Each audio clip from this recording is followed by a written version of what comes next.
Lockdown के चलते अधिकतर देशों ने अपने यहाँ लोगों को घर से काम करने की अपील की है और अब अमेरिका में हुए सर्वे और ब्रिटेन के राष्ट्रीय सांख्यिकी कार्यालय से हासिल डाटा के मुताबिक ये बताया गया है कि किस नौकरी में कितना ज्यादा खतरा है।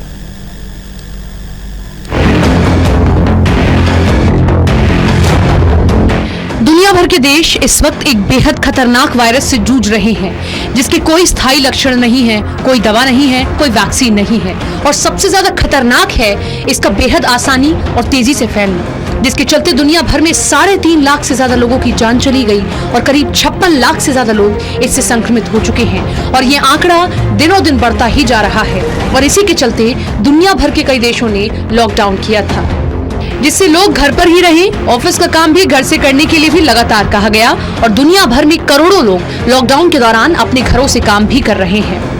लेकिन अब जबकि लॉकडाउन को एक लंबा समय बीत चुका है और लोगों को घरों से काम करते वक्त काफी समय हो चुका है, तो अब लोगों को काम करने में कई तरह की दिक्कतें आ रही हैं। जिसके बाद इंग्लैंड में लोगों से कहा गया कि अगर वो घर में काम नहीं कर पा रहे हैं तो वापस दफ्तर आ सकते हैं, बशर्ते वहां काम करना सुरक्षित हो। दरअसल दफ्तर में जाने वाले लोगों के काम अलग अलग होते हैं, किसी को संक्रमण का खतरा ज्यादा होता है, किसी को कम होता है। अधिकतर नौकरियों में लोगों को एक दूसरे के नजदीक रहते हुए काम करना पड़ता है। कुछ दफ्तर में एक दूसरे से इतनी दूर बैठते हैं कि हाथ बढ़ाकर छू सके, लेकिन कुछ नौकरियां ऐसी हैं जिनमें कोरोना संक्रमण का खतरा दूसरे कामों के मुकाबले बेहद ज्यादा है। अमेरिका में हुए सर्वे और ब्रिटेन के राष्ट्रीय सांख्यिकी कार्यालय से हासिल डेटा के आधार पर यह बताया गया कि किस नौकरी में खतरा ज्यादा रहता है। इसके मुताबिक सबसे ज्यादा खतरा स्वास्थ्य सेवाओं से जुड़ी नौकरियां कर रहे लोगों को है। कलाकारों, वकीलों, वित्त सलाहकारों या एचआर कर्मचारियों को खतरा कम है। वहीं सफाई कर्मचारी, जेल अधिकारियों और अंतिम संस्कार सेवाओं में लगे लोगों को भी तुलनात्मक रूप से खतरा बहुत ज्यादा है।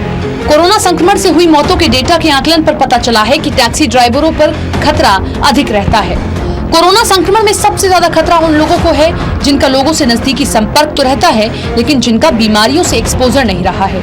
ऐसे लोगों में बार टेंडर, नाई, अभिनेता, टैक्सी ड्राइवर या ईंट भट्टे पर काम करने वाले लोग आते हैं। काम पर बीमारी का कितना खतरा है और लोग एक दूसरे से कितना दूर बैठकर काम कर रहे हैं, ये डेटा अमेरिका में किए गए साक्षात्कारों पर आधारित है। ये साक्षात्कार महामारी शुरू होने और लॉकडाउन लागू होने से पहले किए गए थे।